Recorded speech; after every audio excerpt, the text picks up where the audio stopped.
हाय दोस्तों, मेरा नाम शाहीन परवीन है। हम हिंदी साहित्य इतिहास पढ़ रहे थे। हिंदी साहित्य इतिहास में हम एक टॉपिक कंप्लीट कर चुके हैं, हिंदी साहित्य का काल, परंपरा और विभाजन। सेकंड टॉपिक हमने आदिकाल स्टार्ट किया है। आदिकाल में भी हम सिद्ध साहित्य, नाथ साहित्य और जैन साहित्य, तीनों साहित्य हम पढ़ चुके हैं। आज हम रासो साहित्य से स्टार्ट करेंगे। जो भी students first grade, second grade, assistant professor से तैयारी कर रहा है, प्लीज़ वो मेरे चैनल पर विजिट करें और मेरे चैनल से पढ़िए। जो हिंदी साहित्य इतिहास से घबराते हैं कि जिनको याद नहीं हो सकता है, वो शॉर्ट तरीके से हम इसको यहाँ पर याद करने का प्रयास करेंगे। जितना हो सके आप इसको याद कीजिए। फर्स्ट ग्रेड में 55 क्वेश्चन आते हैं और सेकंड ग्रेड में इसके 30 क्वेश्चन आते हैं, तो ये बहुत हेल्पफुल रहेगा हमारे लिए। चलिए हम स्टार्ट करते हैं आज से। रासो साहित्य। रासो साहित्य की भूमिका। रासो शब्द का जन्म अलग अलग विद्वानों ने अलग अलग शब्दों से माना है। सर्वमान्य मत है हजारी प्रसाद द्विवेदी का। इन्होंने रासक शब्द से रासो शब्द का जन्म माना है।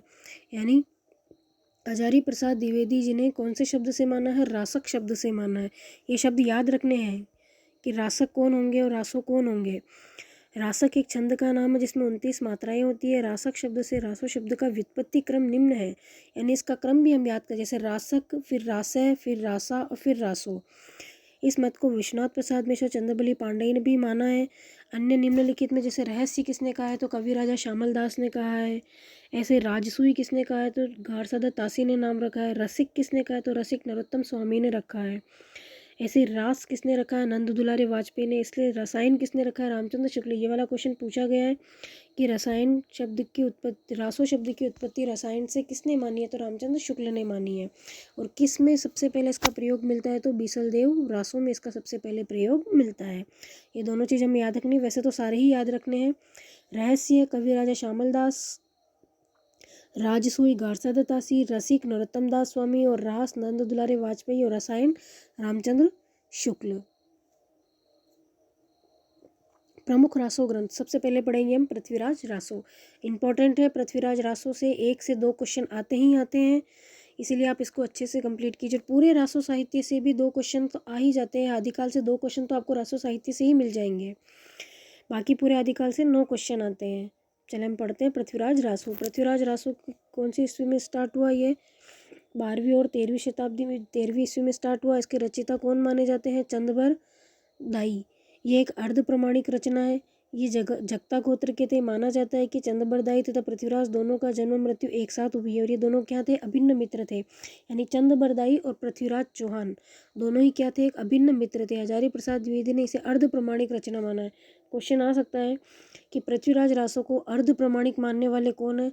तो 3 अर्ध प्रमाणिक मानने वाले, एक तो हजारी प्रसाद द्विवेदी, एक सुनीति कुमार चटर्जी और एक मुनि जिन विजय और एक अगरचंद नाहटा। 4 जने हैं, लेकिन मेन हजारी प्रसाद द्विवेदी है, क्योंकि इन्होंने शुक शुकी संवाद पर आधारित माना है पृथ्वीराज रासो को। पूछ सकते हैं पृथ्वीराज रासो को हजारी प्रसाद द्विवेदी ने किस पर आधारित माना? तो शुक शुकी संवाद पर आधारित माना है। या शुक शुकी संवाद पर आधारित हजारी प्रसाद द्विवेदी ने किसे माना है? तो पृथ्वीराज रासो को माना है। दोनों में से कैसे भी क्वेश्चन वो पूछ सकता है और आया हुआ भी है। शुक्ल ने इसे हिंदी का पहला महाकाव्य माना है, वेरी मोस्ट। चंदबरदाई को हिंदी का पहला महाकवि भी कौन मानते हैं? रामचंद्र शुक्ल मानते हैं। और रामचंद्र शुक्ल पृथ्वीराज रासो को जाली ग्रंथ मानते हैं, यानी इन्होंने बिल्कुल जाली ग्रंथ कहा है, उन्होंने अप्रामाणिक माना है रामचंद्र शुक्ल ने पृथ्वीराज रासो को। पृथ्वीराज रासो पृथ्वीराज धीरोदात्त नायक के रूप में चित्रित किए गए इस ग्रंथ को चंदबरदाई के पुत्र जलहण ने पूरा किया। यानी जो पृथ्वीराज रासो की जो रचयिता थे चंदबरदाई, शुरुआत तो पृथ्वीराज रासो की चंदबरदाई ने की, लेकिन अंत किसने किया? इसको पूरा किसने किया? जलहण ने किया। पुस्तक जलहण हत दे चले गज्जन रब काज, यानी ये किसकी लाइन है? ये चंदबरदाई की लाइन है। ऐसे ही इस महाकाव्य विकासशील महाकाव्य की श्रेणी में आता है, जैसे कैमासवध और रेवावट समय।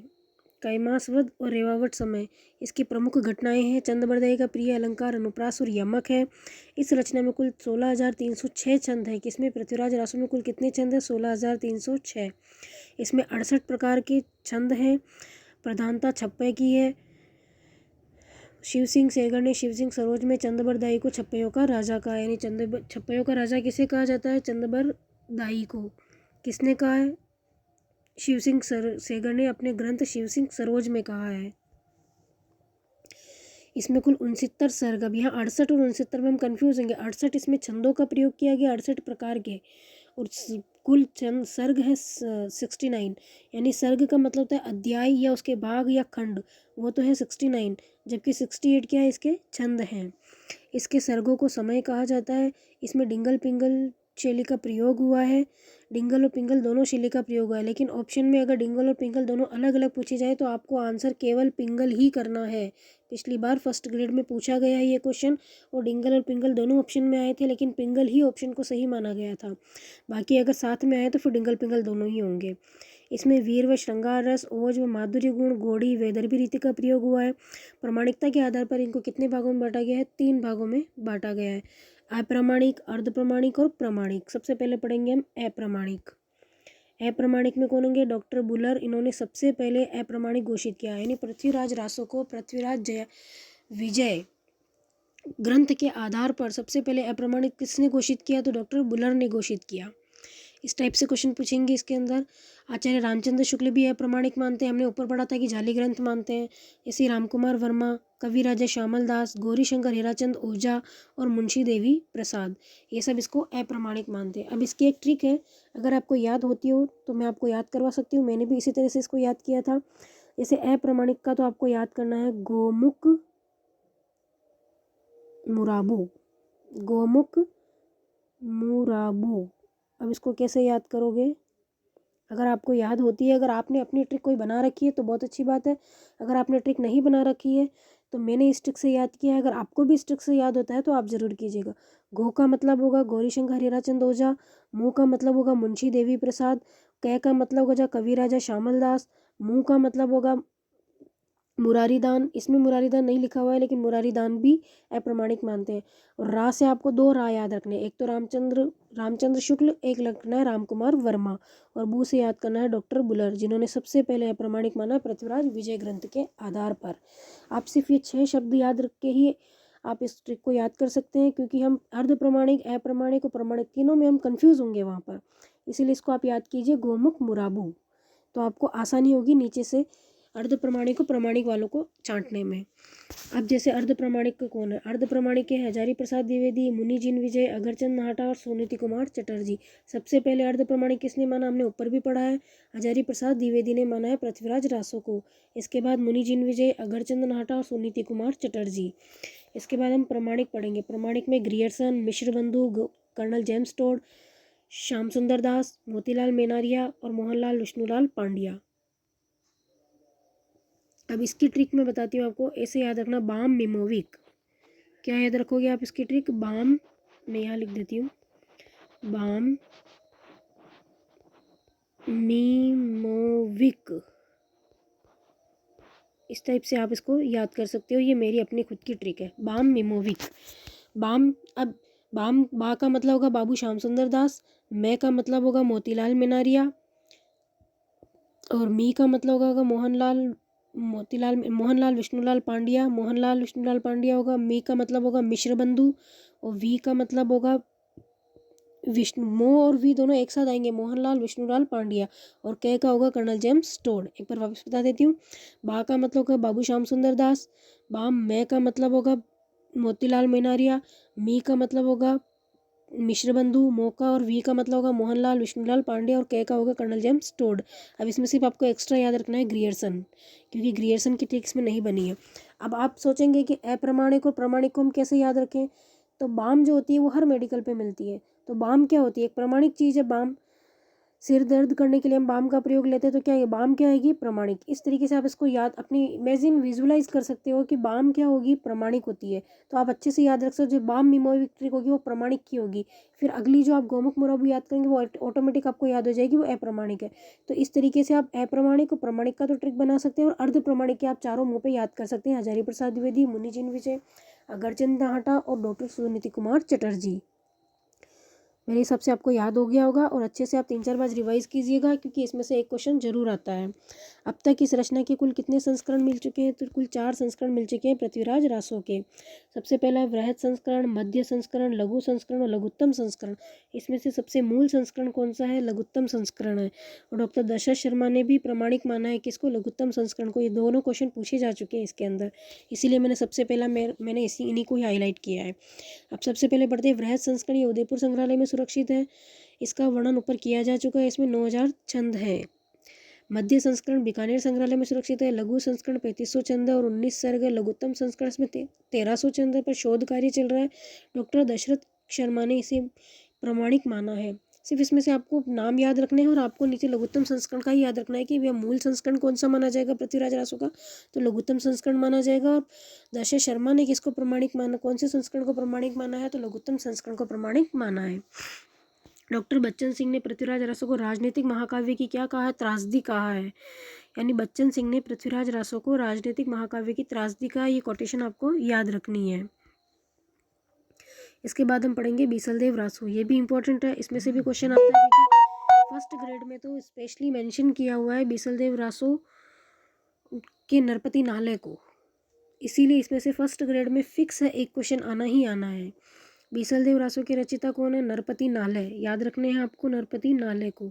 इसकी रचना बीसलदेव रासो की रचना कब की गई, 1155 में। बीसलदेव का मतलब विग्रहराज चतुर्थ, और उसकी नायिका का क्या नाम है, राजमती। ये भी आया हुआ क्वेश्चन है कि बीसलदेव रासो की नायिका का क्या नाम है, राजमती। इसमें विवाह, वियोग, पुनर्मिलन की कहानी को 4 भागों में बांटा गया है। बीसलदेव रासो को कितने भागों में बांटा गया है, 4 भागों में। और पृथ्वीराज रासो के संस्करण भी कितने भागों में, 4 भागों में। राजा रुष्ट नाराज होकर कहाँ चले जाते हैं, उड़ीसा चले जाते हैं। कौन राजा, विग्रहराज चतुर्थ। ये पहली रचना है जिसमें 12 मासा वियोग का वर्णन हुआ है। ये मोस्ट इंपॉर्टेंट है, पिछली बार फर्स्ट ग्रेड में पूछा गया क्वेश्चन है इसमें से कि हिंदी की पहली ऐसी कौन सी रचना है जिसमें 12 मासा का प्रयोग किया गया, तो बीसलदेव रासो। गणपति चंद्रगुप्त ने बीसलदेव रासो को विरह काव्य माना है और रामचंद्र शुक्ल ने वीर काव्य माना है। बिल्कुल याद रखने हैं आपको ये दोनों ही। गणपति चंद्र विरह काव्य मानेंगे और रामचंद्र शुक्ल वीर काव्य मानेंगे। सर्वमान्य रूप से ये श्रृंगारिक रचना है, श्रृंगारिक रचना है, प्रेम काव्य है ये। इसमें कुल 125 छंद है। बीसलदेव रासो में कुल कितने छंद है, 125 छंद है। सबसे प्रमाणिक रचना है और ये खंड काव्य है। बिल्कुल पूछा जा सकता है बीसलदेव रासो खंड काव्य है, प्रबंध काव्य है, मुक्तक काव्य है, उसमें हम आंसर करेंगे खंड काव्य। और ये सबसे प्रमाणिक रचना भी है और ये प्रमाणिक भी है। प्रमाणिक और अप्रमाणिक के आधार पर फर्स्ट ग्रेड में बहुत ज़्यादा पूछा जाता है, क्योंकि बिल्कुल यहाँ लिखा हुआ है कि रचनाओं की प्रमाणिकता के आधार पर भी क्वेश्चन पूछा जा सकता है, सिलेबस में लिखा हुआ है। इसीलिए आप जो भी रचना प्रमाणिक, अप्रमाणिक, अर्ध प्रमाणिक आता है उससे आप अच्छे से रिवाइज कीजिए। तीसरा पढ़ेंगे हम परमाल रासो। परमाल रासो के रचयिता कौन माने जाते हैं, जगनिक। और ये कौन सी रचना है, ये अर्ध प्रमाणिक एक गेय काव्य है। जगनिक कालिंजर के राजा परमर्दी देव के आश्रय में रहते थे। इसमें महोबा के 2 वीर सामंतों आला और उदल के वीरतापूर्ण कार्यों का वर्णन है। आला और उदल किस में आएंगे, परमाल रासो के अंदर आएंगे। इसमें बुंदेलखंड, बेसवाड़ा, पूर्वांचल क्षेत्रों में आला खंड कहा जाता है। आला खंड में आला एक वीर गेय छंद का नाम है जो बरसात के दिनों में गाया जाता है। आला खंड के नाम से इस रचना को चार्ल्स इलियट ने 1865 में इसको संपादित प्रकाशित करवाया था। किस नाम से, आला खंड के नाम से किसने प्रकाशित करवाया था, चार्ल्स इलियट ने। जबकि श्याम सुंदर दास ने 1919 ईस्वी में इसका संकलन परमाल रासो के से करवाया था। आला खंड के नाम से चार्ल्स इलियट ने और परमाल रासो के नाम से बाबू श्याम सुंदर दास ने करवाया था इसका संकलन। दोनों ही याद रखने हैं। प्रसिद्ध पंक्ति है, 12 बरस लो कुकर जीवे, 13 बरस लो सियार, बरस 18 क्षत्रिय जीवे, शेष जन्म धिक्कार। यानी परमाल रासो के जो रचिता है जगनिक, उन्होंने ये पंक्ति लिखी है। तो अपन को सिर्फ यहाँ से याद रखना है कि 12 बरस तक कौन जिएगा, जगनिक जिएगा। अगर इतना सा हम याद रख सकते हैं तो पूरी पंक्ति को हम आराम से रिवाइज पढ़ सकते हैं, उसको याद रख सकते हैं। 12 बरस लोग कुकर जीवे, यानी 12 बरस तक कौन जिएगा, जगनिक जिएगा। जब भी आप रिवाइज करो बार बार इस तरीके से बार बार बोलोगे, अपने आप मुंह पे हो जाएगा। और की पंक्तियाँ बहुत आसान है याद करना। सिर्फ हम उसको कोई भी एक वर्ड को पकड़ के उसका कीवर्ड बना के विजुअलाइज करेंगे तो हम सबकी पंक्तियों को, कोटेशंस को, कथन को याद कर पाएंगे आराम से। मोस्ट इंपॉर्टेंट परमाल रासो जैसे जगनिक होगा, अर्ध प्रमाणिक रचना है, बिल्कुल याद रखना है। आला और उदल का वीरता का पूर्ण कार्यों का वर्णन किस में मिलता है, परमाल रासो में मिलता है। आला खंड के नाम से किसने से प्रकाशित करवाया, चार्ल्स इलियट ने। और परमाल रासो के नाम से श्याम सुंदर दास ने। और 12 बरस तक कौन जिएगा, हमारे जगनिक जिएंगे। खुमान रासो। खुमान रासो 9वीं शताब्दी शुक्ल मानते हैं, ये very most important. Khuman Raso के रचयिता कौन माने जाते हैं, दलपत विजय माने जाते हैं। और ये एक प्रमाणिक रचना, इससे पहले प्रमाणिक रचना हमने कौन सी पढ़ी थी, बीसलदेव रासो। तो हमने 2 प्रमाणिक रचना पढ़ ली, एक बीसलदेव रासो और एक खुमान रासो। जबकि परमाल रासो कैसी है, अर्ध प्रमाणिक है। इसमें कुमार द्वितीय के युद्ध का वर्णन है। इसमें कुल 5000 छंद है। ये रचना पुणे संग्रहालय में सुरक्षित है। इसकी प्रसिद्ध पंक्ति है, पीऊ चित्तौड़ न आवही सावन पहली तीज। अब इसमें तीज कौन मनाएगा, खुमान मनाएगा। बस इतना से याद रख लो। तीज कौन मनाएगा? खुमान मनाएगा, क्योंकि इसकी एक ही पंक्ति है, ऐसा नहीं है बहुत सारी पंक्तियाँ खुमान रासो की, एक ही पंक्ति है, इसलिए इसको ऐसे ही याद रख सकते हैं। तीज कौन मनाएगा? खुमान रासो मनाएगा। और इसमें एक क्वेश्चन और वेरी इंपॉर्टेंट है जो पिछली बार फर्स्ट ग्रेड में पूछा गया कि इसमें खुमान द्वितीय के युद्धों का वर्णन है, और खुमान द्वितीय के साथ साथ महाराणा प्रताप का भी इसके अंदर वर्णन है। खुमान रासो रामचंद्र शुक्ल की किताब में मेंशन किया हुआ है ये, इसलिए आप इसको याद रखिएगा कि खुमान रासो में खुमान द्वितीय के अलावा महाराणा प्रताप का भी इसके अंदर वर्णन किया गया है। हमीर रासो के रचयिता कौन कहलाते हैं? शारंगधर। और राहुल सांकृत्यायन हमीर रासो के रचयिता किसको मानते हैं? जज्जल को मानते हैं। ये दोनों अलग अलग है। हमीर रासो के रचयिता पूछे तो शारंगधर, और राहुल सांकृत्यायन के रेफरेंस पे पूछे तो जज्जल को मानते हैं हमीर रासो का रचयिता।